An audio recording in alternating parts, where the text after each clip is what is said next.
95%의 인간은 타고난 운명 그대로 평범하게 살아간다. 이들을 순리자라 하자.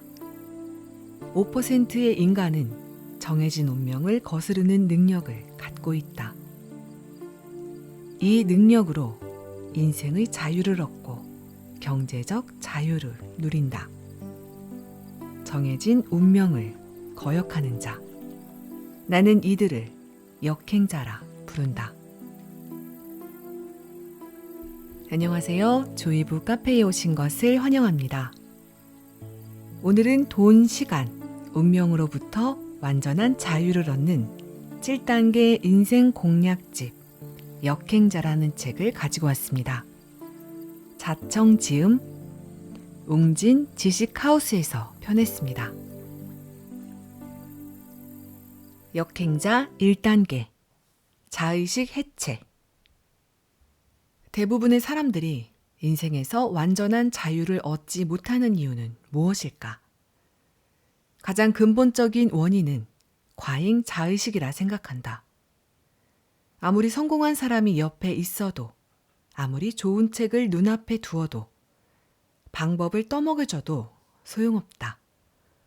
대다수는 자의식을 보호하기 위해 온갖 방어기제로 일생일대의 정보를 쳐낸다. 나는 빨리 본론으로 들어가서 당신에게 이렇게 돈 버는 거예요. 이것만 따라하세요. 라고 말하고 싶다.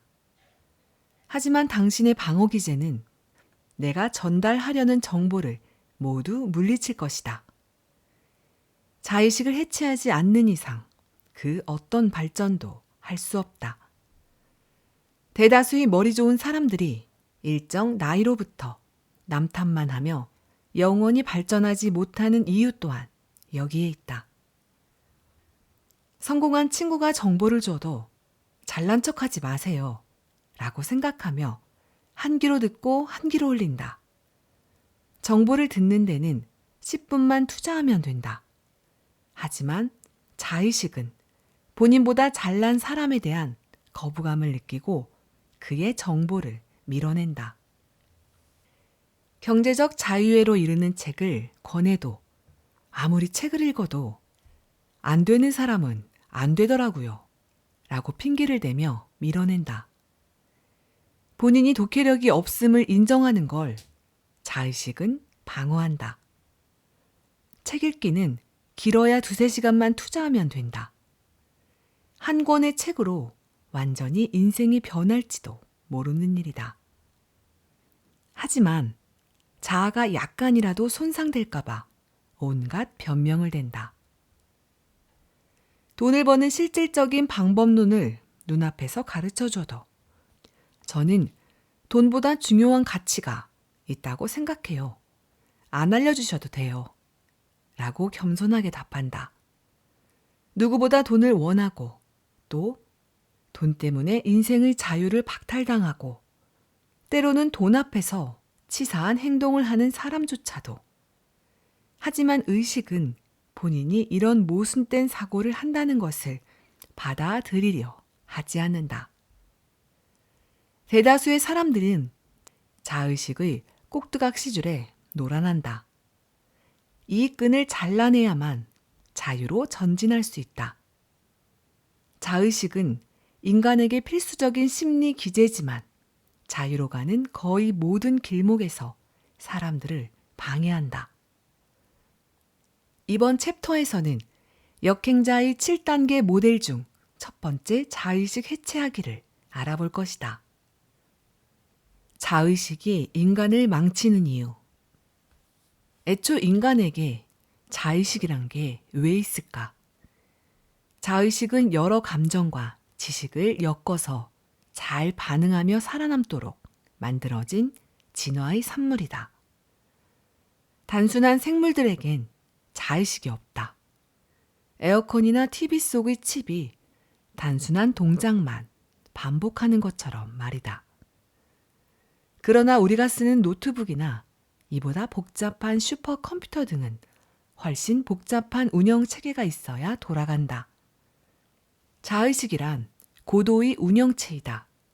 그러나 외부 환경에 적응하고 행동하기 위해 만들어진 이 자의식이 지나치게 커지면, 즉 운영체계가 폭주하면 원래의 기능대로 움직이기 힘든 상황이 발생한다.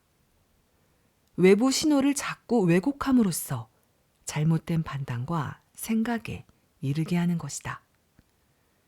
우리는 왜 이렇게까지 진실을 받아들이기 힘들어할까? 수많은 연구가 수많은 답을 내놓았다. 방향은 비슷하다. 우리의 뇌는 우리의 몸과 마찬가지로 가급적 안정된 상태를 유지하고 싶어 하기 때문이다. 급한 문제에는 오래 생각할 필요가 없이 바로 반응하고, 별로 중요하지 않은 문제에는 대충대충 둘러대면서 뇌는 가급적 적은 에너지로 많은 일을 처리한다. 너무 따지지 않고 대강대강 문제없을 정도로만 나와 남을 적당히 속이며 오늘만 대충 수습하는 가성비 최고의 운영체계 덕분에 인류는 이렇게 살아남았다. 그 과정에서 우리 안에는 거대한 자아가 남았다. 아주 거대한. 문제는 방금 아주 큰 실수를 저질렀다고 하자. 예를 들어 1년간 모았던 주식을 엉겁결에 손절매한 상황이다. 물론 늘 그렇듯이 주가는 곧바로 치솟아 올라간다. 이제 뇌는 내 자아가 너무 엉망이 되지 않도록, 답도 없는 이 문제로 자살에 이르지 않도록 온갖 이유들을 가져다 대며 행동을 합리화한다. 괜찮아. 곧 큰 하락장이 올 거야. 남은 현금으로 더 급등할 종목을 찾아보자. 하지만 호가창을 빨갛게 가로지르며 오르는 그래프를 보니 이 정도 자기 합리화로는 인지 부조화가 해결되지 않는다. 희생양을 찾기로 한다. 이게 다 아까 종목 토론방에서 헛소문을 퍼뜨린 그놈 때문이야. 허위사실 게시물을 캡처해서 금감원에 신고할까? 이런저런 바보 같은 생각을 하는 사이 쓰리던 속이 어느 정도 가라앉고 호르몬 수치와 혈압도 차차 정상으로 돌아온다. 짝사랑하던 여자를 친구한테 빼앗겨도, 전 재산을 코인 투자로 날려도 한 달 후에 맛있게 밥을 먹을 수 있는 자아를 살뜰히 보살펴주는 게 바로 자의식이다. 상처를 봉합하고 적당한 스토리를 만들어서 스스로가 일관되며 가치 있는 존재처럼 느끼게 해준다. 내 개성을 만들어내고 다른 사람들에게 매력적으로 보이게 해주며 수많은 인간관계를 잘 처리할 수 있게 해주는 중요한 소프트웨어였을 것이다. 원시 시대에는. 문제는 자의식이 지나치며 오늘날에는 여러 부작용을 낳는다는 것이다. 앞의 주식 사례를 보자. 저런 말도 안 되는 실수를 했을 때 가장 합리적인 행동은 무엇일까? 그렇다. 잘못된 거래를 되새겨보고 다시는 실수하지 않도록 관련 지식을 공부하는 것이다. 그런데 우리가 실제 하는 행동은 어떤가? 괜한 희생양만 찾고 분풀이를 하다가 끝난다. 나아지질 않는다. 다른 경우라면 별 문제 없이 마음의 상처를 낫게 해주었을 자의식이지만, 이런 경우에는 나를 가난에 붙들어두게 된다. 스스로를 객관적으로 보지 못하게 막는다. 그저 알량한 내 마음 한 조각 편하자고 말이다. 이게 자의식의 역설이다. 자의식 해체의 3가지 단계. 자의식 해체의 중요성을 알았다면 이제 스스로 해볼 차례다. 만약 어떤 사람을 만났는데 괜히 불편한 감정을 느끼게 되면 나는 먼저 자의식 해체라는 단어를 기계적으로 떠올린다. 그리고 그 언짢은 감정은 어디서부터 온 것인지, 어떤 열등감이 자극됐는지 생각한다. 이런 탐색이 자의식 해체의 1단계다. 1단계. 탐색은 사실 별것 아니다. 종종 누군가의 발언이나 존재의 불쾌함을 느낀다면 그 원인이 자의식 때문은 아닌지 알아보는 것이다. 이 탐색의 효과는 놀랍다. 나의 비대한 자아와 일정한 거리를 두게 된다. 질투하고 화내고 의심하는 유치한 내 모습을 가만히 지켜볼 수 있게 된다. 그러면 내 상처, 잘못 투사된 공격성, 삐뚤어진 생각이 어느 정도 보인다. 새로운 걸 받아들일 수 있는 여유가 생긴다. 그 다음 2단계는 인정이다. 왜 그 사람을 보면 기분이 나쁘지? 내가 질투하는 것일 수도 있겠구나. 질투는 오히려 내 학습을 방해하니까 질투라 인정하고 일단 상대방이 어떤 포인트에서 인기가 있는지 흡수해야겠어. 나는 왜 인기가 없지? 그냥 매력이 없나 보다. 매력이 없으면 높이면 되지 뭐. 돈에 대해 얘기하는 사람을 볼 때마다 왜 기분이 나쁘고 상대를 적대적으로 보게 되는 거지? 사실 인생을 잘 살기 위해선 돈이 필수 조건 중 하나야.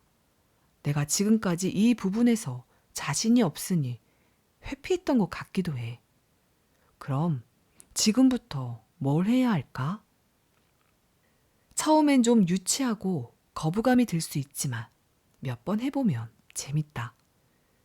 누군가를 처음 만났을 때 이유 없이 빈정 상하는 건 의식하지 못할 뿐 무의식이 발동한 것일 수 있다.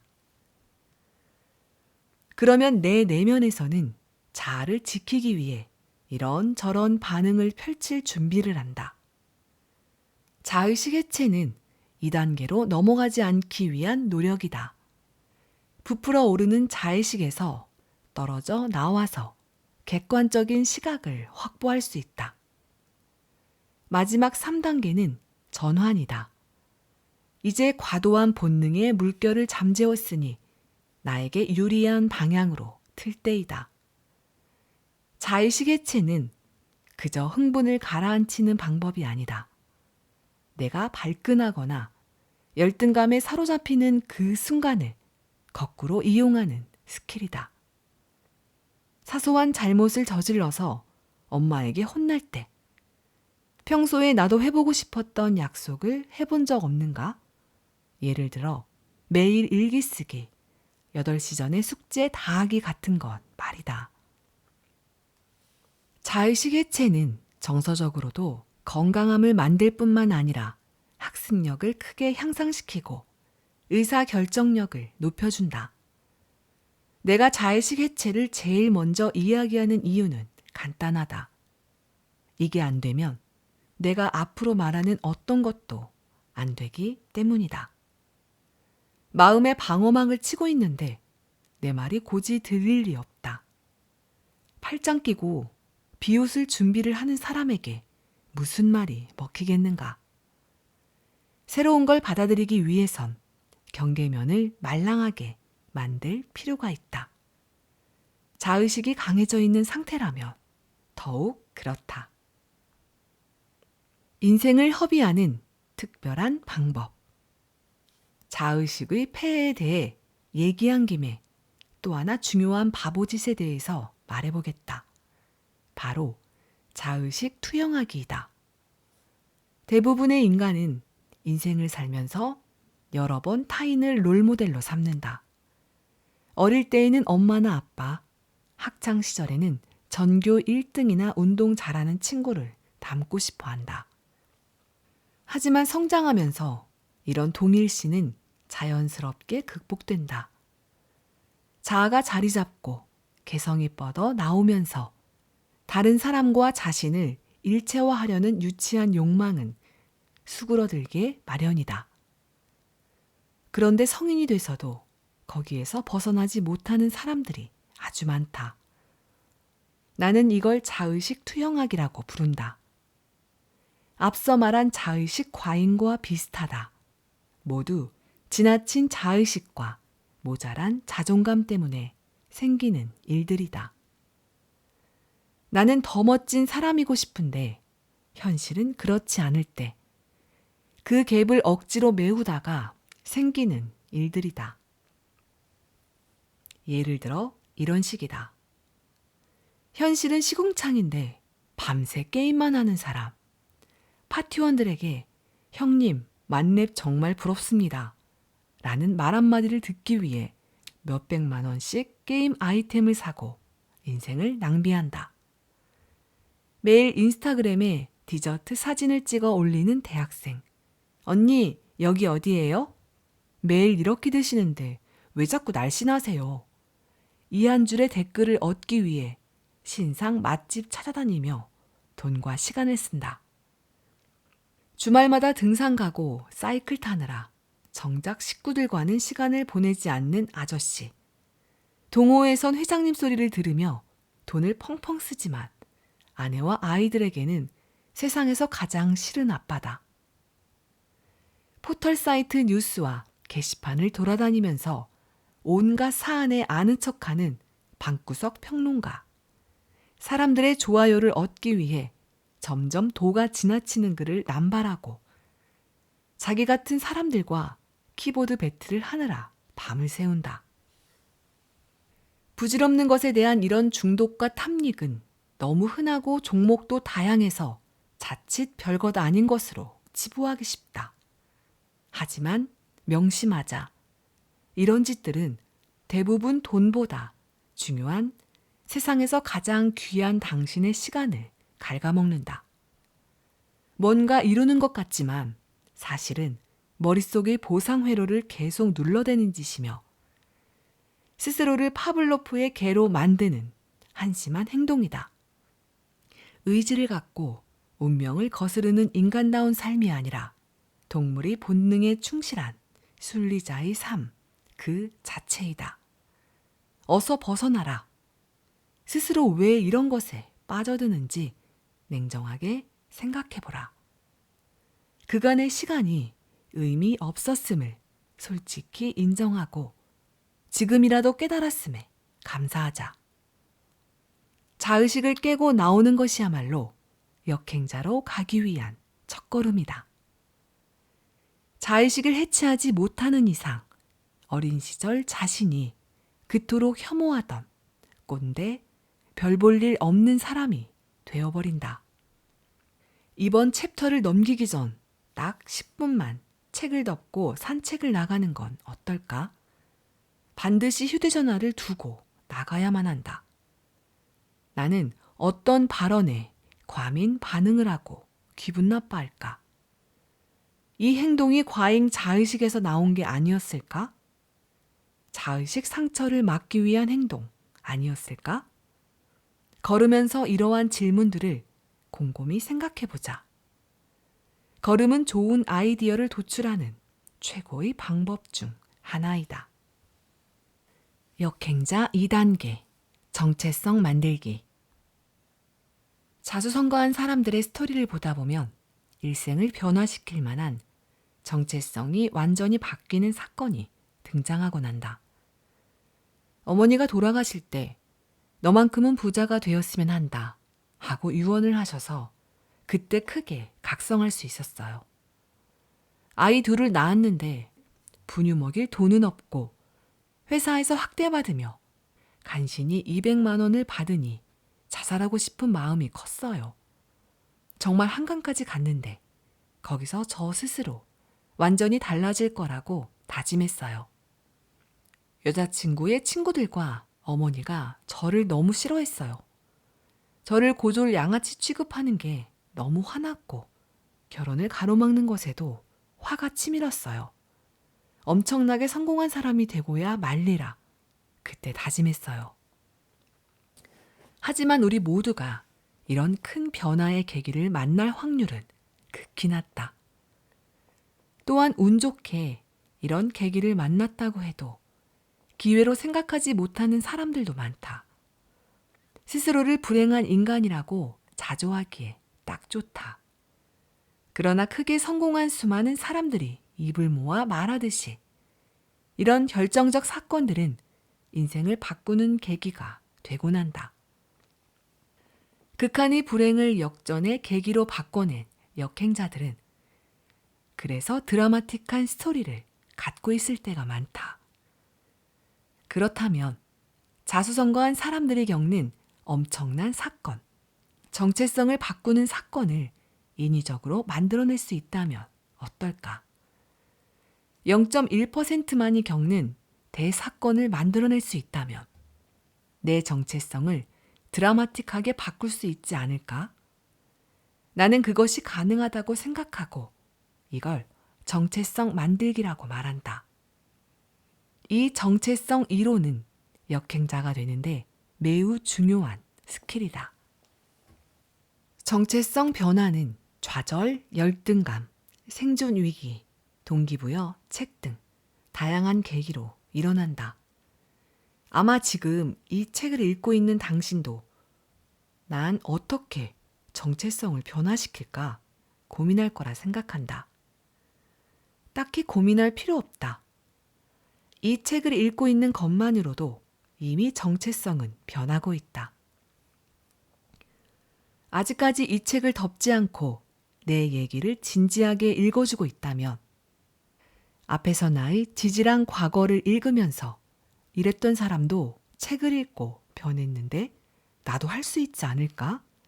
하고 조금이라도 생각했다면 당신 안의 무언가가 변하기 시작한 것이다. 나는 부의 추월차선이라는 책을 읽기 전까지는 일을 하지 않아도 자동 수익이 생긴다라는 개념 자체가 없었다.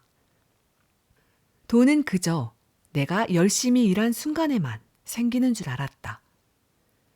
그래서 시간당 수익을 최고로 얻는 것이 전부라 여겼다. 짧은 시간의 노동으로도 많은 돈을 버는 의사나 변호사처럼 말이다. 그렇다면 정체성을 바꾼다는 것은 정확히 무슨 뜻인가? 최고의 가성비를 추구하는 기관인 우리 뇌는 모든 것에 집중하지 않는다. 그래서 일정한 정체성에 맞춰서 입력과 출력의 모드를 바꿔나간다. 최근 들어서 나는 작가, 아마추어 운동선수로 정체성을 만들어 나갔다. 그 전에 사업가의 정체성을 가졌을 때엔 세상 모든 것이 비즈니스로만 보였다.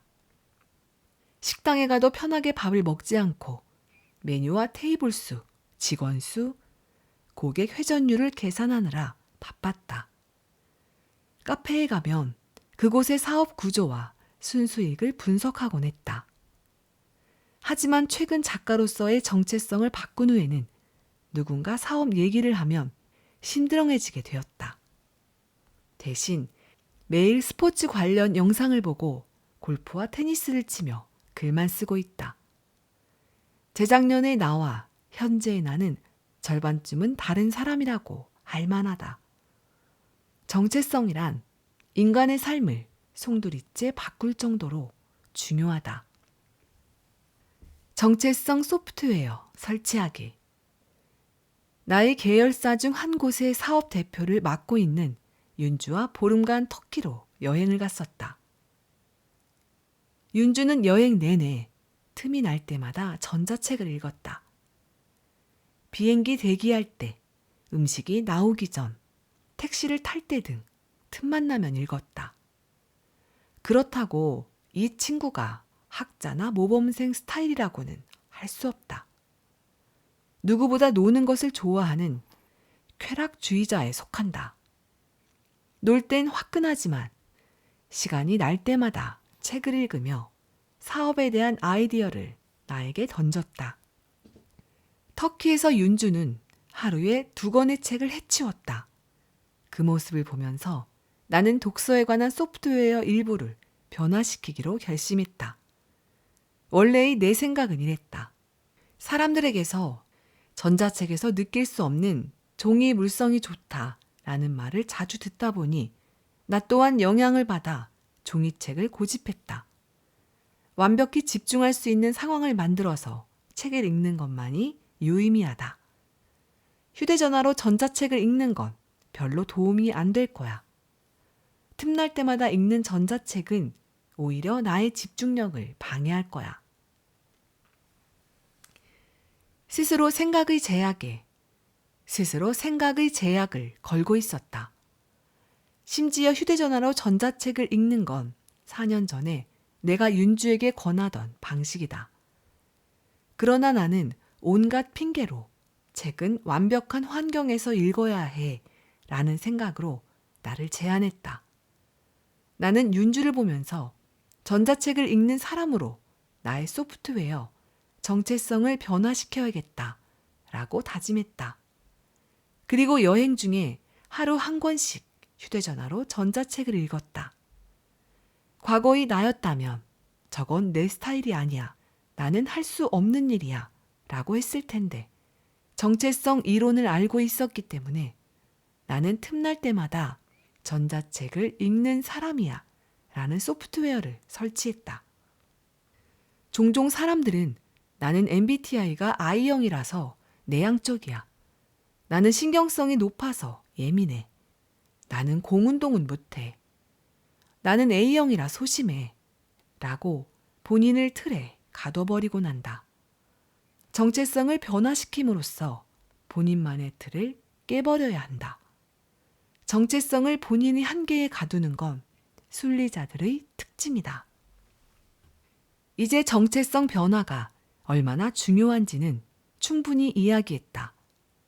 하지만 앞에서 말했듯이 인생이 나락으로 떨어지는 정도의 체험이 없으면 여간에선 정체성 변화가 힘들다. 이 책을 읽다가 갑자기 나는 내일부터 부자로 살아야지 라고 결심한다고 해도 아무 일도 일어나지 않는다. 그래서 정체성을 바꿀 환경을 만드는 게 중요하다. 2019년 4월쯤 나는 인생이 시시하다고 느꼈다. 당시 하는 사업에선 라이벌도 없었고 더 잘되고 싶다는 생각도 들지 않았다. 나의 회사 이상한 마케팅에서 진행하던 변호사 마케팅이 크게 성공하면서 큰 돈을 벌고 있었다.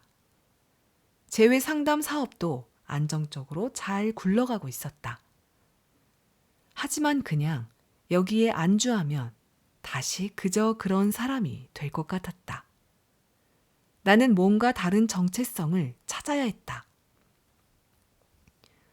여기서 인간의 자유의지나 노력을 믿는 사람이라면 나는 지금부터 더 큰 사업가가 될 것이다 라고 결심만 하고 사실상 변하는 것은 없었을 것이다. 데일리 플랜을 만들었다 찍기를 반복하거나 맞지도 않는 미라클 모닝을 한다고 늘 피곤해 쩔었을지도 모른다. 그리고 제대로 실천하지 못하는 자신만 탓했을 것이다. 하지만 나는 여기에 정체성 이론을 적용했다.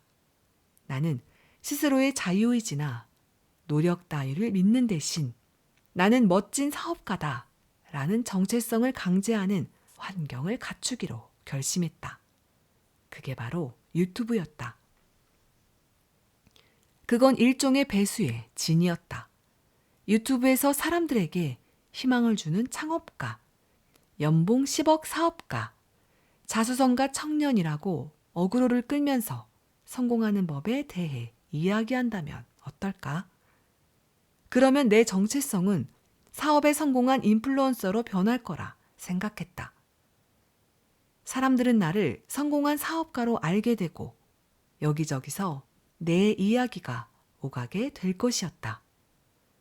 나 역시도 사람들에게 경제적 자유를 얻는 법에 대해 알려주기 위해 방법론을 공부하고 정리하게 될 것이었다. 그게 이 책이다. 이렇게까지 판을 크게 깔고 나서도 내가 빈둥거리거나 구독자의 기대를 어기면 나는 사기꾼이 되고 세상 창피한 거짓말쟁이가 될 것이다. 나라는 사람은 이런 식으로 창피당하는 걸 죽기보다 싫어하기 때문에 사업가로서 열심히 살 수밖에 없을 거라 판단했다. 물론 그 과정에서 열심히 성공 공식을 정리할 수 있게 되고 정말 사람들에게 그 방법을 알려주게 될 것이다. 뭔가를 배우고 싶을 때 그걸 남한테 가르쳐 보는 것만큼 실력이 빨리 느는 방법은 없다. 이런 선순환의 루프를 구상하면서 더 나은 공략집을 발견하고 지름길을 찾을 수 있을 거라고 생각했다. 그러니까 유튜버라는 정체성을 갖기로 한 건 인기 유튜버 자체를 위한 것이라기보다는 오로지 성장을 위한 자기 강제였다. 이게 정체성 변화의 핵심 비결이다. 즉, 뭔가를 더 잘하고 싶으면 결심을 할 게 아니라 환경부터 만드는 것이다.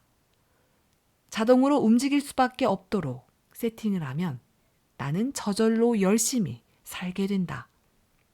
자유의지니 노력이니 진정성이니 따위에 듣기 좋고 허망한 것들을 믿는 대신 나를 훈련시킬 운동장을 만들어 스스로를 밀어 넣는 게 핵심이다. 그래서 정체성을 변화시킬 환경을 만드는 게 중요하다. 예를 들어 수천억 원대의 자산가가 된 김승호 회장의 경우 항상 강조하는 방법이 있다. 그 방법은 나는 뭐뭐가 된다 라는 결심을 종이에 100번 쓰거나 이 결심을 모든 벽에 붙이는 것이다. 나는 재작년까지만 해도 이게 뭔 짓거리야 하며 불신했었다. 하지만 지금 와서 돌이켜보면 이 또한 정체성을 변화시키는 매우 손쉬운 전략 중 하나이다. 말이 그렇지 100번을 진심을 담아 소원을 써보는 행위는 무의식 깊이 각인될 것이다. 무의식을 바꾸지 않는 상태에서는 어떠한 것도 이룰 수 없다. 그러면 정체성 변화를 위한 환경을 조성하는 구체적인 방법들에는 뭐가 있을까? 몇 가지 정리해보자. 첫 번째, 책을 통한 간접 최면. 정체성을 바꾸는 가장 쉬운 방법은 관련 책을 읽는 것이다. 만약 건강 고수가 되기로 결심했다면 건강의학에 대한 쉬운 책 10여 권을 독파하면 된다. 뇌는 일주일간 건강에 집중하게 되고 화장실을 가거나 멍을 때릴 때면 반복적으로 건강해지는 법에 대해 생각하게 만든다. 사람들을 볼 때마다, 친구의 식습관을 볼 때마다 책의 관점에서 세상을 해석하게 된다. 작가가 되기로 결심했다면 작가 되는 법에 대해 10여 년간 나온 책을 모두 훑어본다. 책에는 저자들이 시행착오를 겪은 이야기가 담겨 있고 나 또한 할 수 있다라는 생각이 들게 된다. 책은 정체성을 변화시키는 매우 쉬운 방법이다. 두 번째, 환경 설계. 환경 설계는 앞서 말했던 유튜브 개설 같은 게 대표적 사례다. 나를 궁지에 몰아넣는 방법이다. 주로 쓰는 방법으로는 선언하기가 있다. 주변 사람들에게 난 뭐뭐가 될 거야 라고 떠드는 것이다. 사람은 그 무엇보다 평판에 민감한 사회적 동물이다. 이런 상상을 해보자. 해외에 간 당신이 아무도 모르는 사람들 앞에서 옷을 벗고 10분 동안 돌아다닐 수 있을까? 절대 하지 못할 것이다. 누군가 100만 원을 준다고 생각해보자. 그래도 못할 것이다. 해외에서 그들과 평생 마주칠 일도 없고 다신 엮일 일이 없으며 법적으로 처벌 가능성이 0이라 할지라도 그러지 못할 것이다. 인간의 유전자에는 평판을 좋게 유지하라 라는 명령이 아주 강력히 각인되어 있기 때문이다. 세 번째, 집단 무의식. 지금으로부터 2년 6개월 전 나는 유튜버를 은퇴했다. 그 당시 잘 나가던 유튜버들의 모임이 있었는데 그곳에서는 조회수, 구독자 수가 많은 사람이 권력을 차지했다. 유튜버들은 완전히 이 세계관에 매몰되어서 많은 구독자들을 보유하는 것에 모든 신경이 매몰되어 있었다. 또한 그들은 다른 유튜버로부터 공격을 당하면 세계관이 망하는 기분을 느꼈다. 나 또한 그랬다. 세상의 모든 사람이 유튜브를 보는 것처럼 느껴졌고 공격을 당하게 되면 전 국민이 그 유튜버를 싫어한다는 망상에 빠지게 되었다. 실제로 공격당한 유튜버들은 우울증에 시달리거나 아예 밖을 못 나가기도 했다. 이처럼 사람은 어떤 집단에 들어가게 되면 그 집단이 떠받드는 것을 가치 있다고 착각하게 만든다. 재수학원에 가면 대입시험을 잘 보는 것이 최고의 가치로 느껴지면서 모든 두뇌 활동이 대입에 집중된다. 그럼 경제적 자유를 얻고 싶다면, 그렇다. 경제적 자유를 원하는 사람들이 모인 집단에 들어가면 된다. 돈을 벌고 싶다면 돈에 관심 많은 사람들 속으로 들어가야 한다. 단톡방도 좋고 소모임도 좋다. 처음 나가보면 뭐 이렇게들 돈에 집착하지? 하는 생각도 들 것이다. 하지만 꾸준히 나가다 보면 저절로 물들게 된다. 점차 그곳 사람들에게 인정받고 싶은 마음이 생기면서 책을 읽고 임장을 나가고 차트를 분석하고 트렌드를 챙겨보게 된다. 물론 낯선 사람들과의 만남을 고민하면서 이상한 사람 만나면 어쩌지? 등의 불안감을 갖는 사람들이 있을 것이라 생각한다. 충분히 그럴 수는 있지만 그 또한 본능적인 두려움일 뿐이다. 본능을 역행해야 한다. 새로운 사람들을 만나는 일에 과도한 의미 부여를 할 필요가 없다. 혼자라면 데일리 플랜만 썼다 지웠다 했을지도 모를 그 시간에 서서히 달라진 자신을 보게 될 것이다. 다시 한번 강조하지만 돈을 버는 것 자체가 의미 있다고 생각하지 않는다. 다만 경제적 자유를 얻어야 소중한 시간을 아낄 수 있고 정신적 자유를 얻을 확률도 크다고 생각할 뿐이다. 나는 어린 시절부터 철학을 공부해보고 싶었고 나만의 사상을 만들어보고 싶었다. 그러기 위해선 우선 돈이 있어야 한다고 생각했다. 그래야 먹고 사는 일에서 좀 벗어나 하고 싶은 일에 집중할 수 있다고 생각했다. 그 생각은 틀리지 않았다. 경제적 자유를 이룬 지금 나는 돈에 연연하지 않고 이렇게 글 쓰는 데에만 집중할 수 있게 되었다. 100년이 지나도 읽히는 책을 쓰고 싶다라는 오랜 꿈에 도전하게 되었다. 나는 점차 꿈에 가까운 책을 출판할 것이다. 당신이 만약 모든 것으로부터 자유롭고 싶다면 먼저 경제적 자유를 얻어야 한다. 그러기 위해선 자의식을 해체하고 정체성을 새롭게 만들어야 한다. 그리고 또 하나 자기 자신에 대한 환상을 철저하게 버릴 필요가 있다. 다음은 이 환상에 관한 이야기다. 사람들은 자기 마음의 상처를 핥기에 여념이 없다. 나는 엄청난 사업가도 학자도 아니다. 그러나 밑바닥부터 자수성가까지 영역에서는 최상위권이라는 자신이 있다. 내가 운 좋게 자유를 얻을 수 있었던 이유에 대해 항상 생각했다. 그리고 그 이유 가운데에는 자유의지에 대한 불신이 중요했다고 본다. 역행자의 주 개념도 무의식과 본능의 지배에서 벗어나야만 자유를 얻을 수 있다인데 이 개념 또한 인간에게 자유의지가 없다는 믿음에서 시작되었다. 순리자, 역행자 개념에서도 알 수 있듯 나는 사람의 운명은 어느 정도 정해져 있다고 생각한다. 내가 말하는 운명이란 어떤 사람이 한치의 오차도 없이 예정된 운명에 따라 살다가 86세에 죽는다는 뜻이 아니다. 상위 50%의 환경에서 태어났다면 이 범주에서 크게 벗어나지 못하고 그에 맞는 삶을 살다가 죽는다는 것을 말한다. 이렇게 운명에 따르는 삶, 순리자의 삶이다. 우리에겐 자유의지가 없을지도 모른다는 생각은 나를 겸손하게 만들었다. 나를 포함한 인간이 어떤 특별한 존재가 아니라 어쩌면 다른 동물들과 별로 다를 바 없을 수도 있다는 생각을 하게 해주었다. 어떤 것을 이루기로 결심했을 때 거기에 완전히 자유롭게 판단하는 나. 같은 게 있을까? 혹시 유전자라는 타고난 프로세스를 특정 환경에 놓아두었을 때 당연히 나올 수밖에 없는 반응을 나 스스로 한 결정이라고 믿고 있는 게 아닐까?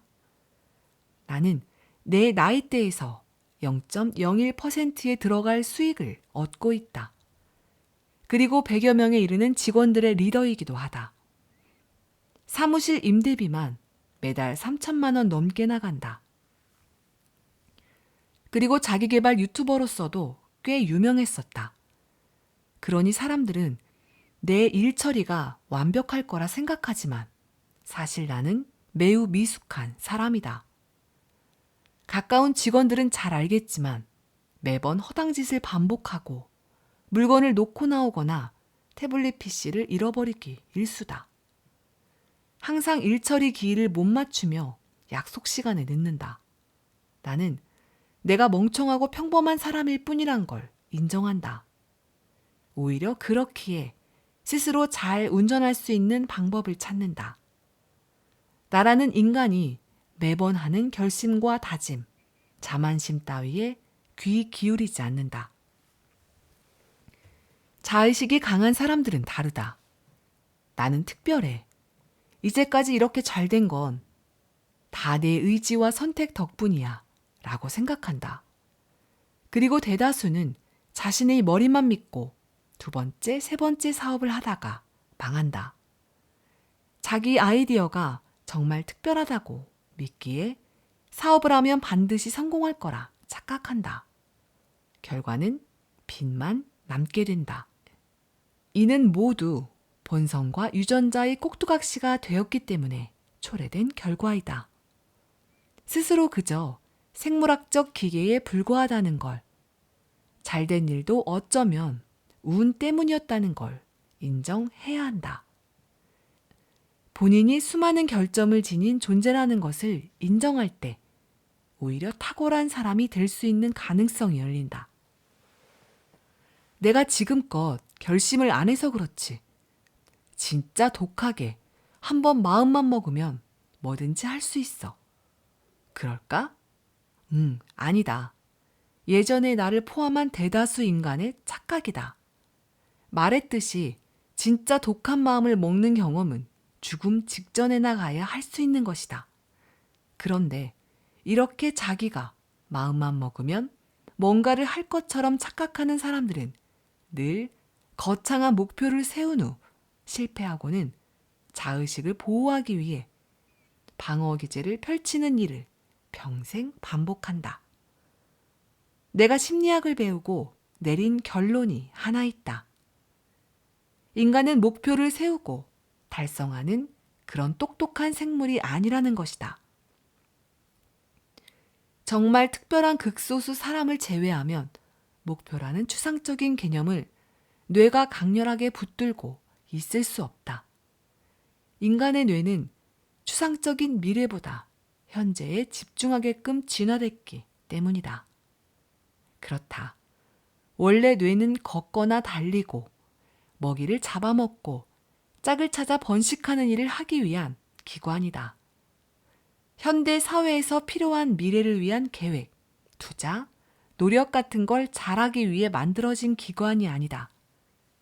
이것은 우리가 매번 다이어트에 실패하는 이유이며 신년 계획에 실패하는 이유다.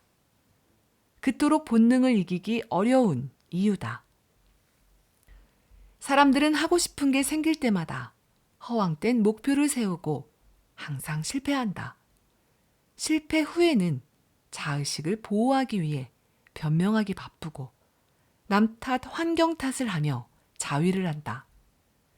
이 짓을 죽을 때까지 반복한다. 자신이 어떤 존재이며 어떤 과정을 거쳐서 지금의 결과에 이르게 됐는지 그 진실을 보려고 하지 않는다. 그저 내 마음의 상처를 핥기에 여념이 없다. 나는 애초에 잃을 것이 없었다. 그야말로 바닥에 있었기 때문에 대단한 자의식이 없었던 것 같다. 그래서 비교적 쉽게 있는 그대로의 나를 인정할 수 있었다. 저는 그냥 게으른 동물이에요. 그래서 나 스스로 목표를 잡을 때면 나 자신을 믿는 대신 목표를 이룰 수밖에 없는 환경을 세팅한다. 2주일 안에 원고를 다 쓸게요. 못 쓰면 정말 1,000만 원 드릴게요. 하고 배수진을 친다. 그 덕분에 원고를 썼다. 다시 말하지만 나는 결정론을 완전히 믿는 게 아니다. 자유의지가 전혀 없다고 말하는 게 아니다. 그냥 이런 아이디어가 경제적 자유를 얻는데 큰 도움이 되었다고 말하는 것이다. 그리고 또 하나, 결정론적 세계관을 받아들이면 마음이 평온해진다. 종종 직원들은 자청님은 화내시는 걸 본 적이 없어요 라고 말하곤 한다. 실제로 누군가가 질투에 눈이 멀어 나에게 해를 가해도 비교적 마음이 평온한 편이다. 필요하면 법적 조치를 취할 뿐 그것 자체로 마음 상하진 않는다. 저 사람은 낮은 지능과 열등감, 안 좋은 환경, 공격성 같은 게 합쳐져 저런 행동을 하는구나. 자유의지 없이 열등한 유전자 때문에 잘못된 의사결정을 내리는구나. 참 안타깝다. 결국 타고난 대로 순리자로 살다 말겠구나 하고 생각한다. 자의식을 역행자의 중요 키워드로 삼는 것은 이 때문이다. 나나 상대가 대단한 존재라고 생각지 않고 그저 조건 지어진 유한한 존재라는 걸 철저히 깨달았기 때문이다. 그럴듯한 미사여구가 아니라 인간의 진짜 본성과 작동법을 아는 것이 중요하다고 생각했다. 그래서 무언가가 되고 싶으면 나 스스로를 믿기보다 환경 설정을 더 중요시했다. 내 머리를 믿기보다는 인간의 심리와 본성을 이해하는 것에 투자했다. 인간이 어떤 메커니즘으로 움직이는지 이해한다면 나를 이해할 수 있고 상대를 이해할 수 있다. 이 두 가지를 안다면 인생에서 실패하는 게 말이 안 되는 일이다. 낭독은 여기까지입니다. 끝까지 함께 해주신 여러분 감사합니다.